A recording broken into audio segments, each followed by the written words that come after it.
บุญบังไฟที่บ้านดงสง่ำเนาะมื้อนี้สิมาเลาะลิ้นบุญบังไฟบ้านดงสง่ำเมืองหนองบกแขวงคำม่วนว่าซั่นซะนี่ก็อยู่ที่หน้าวัดหรือว่าอยู่ที่งานบ้านดงสง่ำเนาะที่เห็นอยู่นี่ก็สิประมาณวังบ่ายๆเนาะนี่ก็คือทางเข้าวัดเนาะประตูโขงเนาะวัดบ้านดงสง่ำก็สิเข้าไปเบิ่งทางในกันเนาะมี FC ขอมาว่าจากเบิ่งรีวิวบ้านบุญบ้านดงสง่ำให้เบิ่งแน่ว่าซั่นซะเนาะก็สิจัดไปเนาะก็ไปหลายที่หลายบอนเป็นยังพันลมเนาะอันนี้ก็คือสิหน้าวงดนตรีเนาะอาจจะเป็นวงของอย่างโทนี่อันนี้ก็คืออยู่หลังวัดเลยเนาะอันนี้คือประตูโขงหน้าวัดหรือว่าเดินวัดนั่นเองมีสไลเดอร์มีของเล่นเล็กน้อยต่างๆออกไปนี่เขาก็จะไปเบิ่งทางสนามบังไฟเนาะ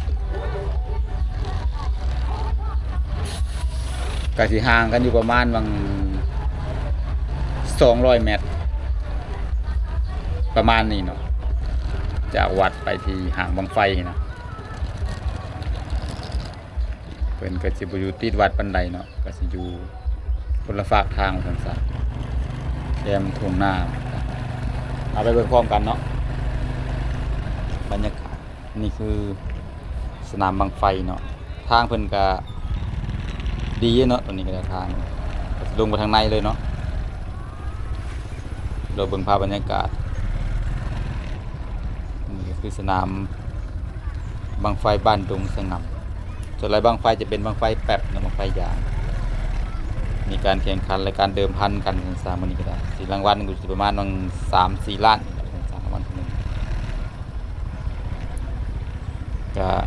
ผู้คนก็ยังบ่ล่วงลายเนาะแอดมา